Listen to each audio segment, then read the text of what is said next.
अब अभी क्या चीज़ आ गया यहाँ पे, घरेलू आय और राष्ट्रीय आय में अंतर है। पहले यहाँ पे फॉर्मूला बता रखा है कि नेशनल इनकम क्या होता है।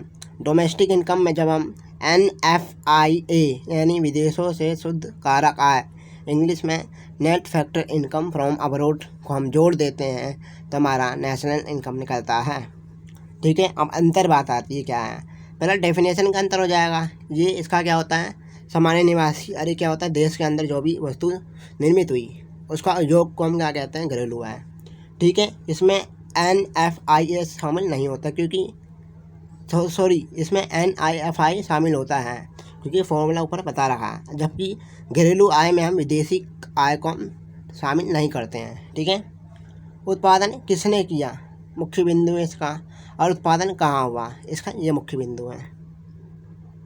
ठीक है, अब मूल्यह्रास होता क्या, आप अकाउंटेंसी में भी अगर होगा आपके पास तो उसमें भी एक ये टर्म दिया होगा कि होता क्या है। यानी सामान्य टूट फूट तथा प्रत्याशित अप्रचलन के कारण स्थिर संपत्ति के मूल्य में होने वाली कमी को मूल्यह्रास कहते हैं। यदि सीधी सी बात कहूँ तो स्थिर परिसंपत्तियों के मूल्य में जो कमी आती है हम उसके मूल्यह्रास कहते हैं। ये किस कारण कमी आती है वो बता रखा है कि सामान्य टूट फूट के कारण वस्तु पुरानी हो जाती है तो उसकी कीमत में कमी आ जाती है। जब प्रत्याशित अप्रचलन यानी कोई नया टेक्नोलॉजी विकसित हो रही है उसके कारण भी वस्तु की कीमत में कमी आती है। जैसे कि 4G फ़ोन था, अब 5G आ रहा है तो 4G फ़ोन का कीमत थोड़ा कम हो जाएगा, तो ये क्या है, मूल्यह्रास है। ठीक है, अब बात कर रखा है कि साधन लागत, बाजार कीमत और शुद्ध अप्रत्यक्ष कर, इनमें संबंध। जैसे कि पहला बात कर रहा है कि FC यानी कारक लागत निकलता कैसे है, जब मार्केट प्राइस में से हम शुद्ध अप्रत्यक्ष कर हटा देते हैं तो हमारा कारक लागत निकलता है। और शुद्ध अप्रत्यक्ष कर कैसे निकलता है, जब हमारा अप्रत्यक्ष कर में से आर्थिक सहायता माइनस कर देते हैं तो शुद्ध अप्रत्यक्ष कर निकलता है। ठीक है, तो आर्थिक सहायता क्या होती है, सरकार द्वारा दी गई सहायता को हम आर्थिक सहायता कहते हैं।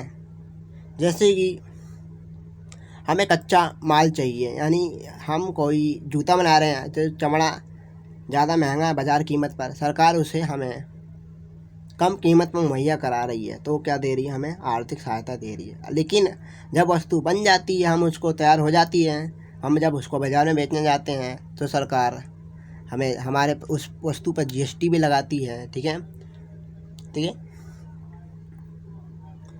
अब बात आती है हस्तांतरण आय होती क्या है। हस्तांतरण आय का मतलब हो गया मिल गया, ऐसे ही फ्री फंड में, जैसे कि हम सिंपल सी भाषा में कहें, यानी हमने कुछ कमाई नहीं करा, सिर्फ बैठे बैठे हमें मिल गया, तो वो क्या कहलाता है, हस्तांतरण आय।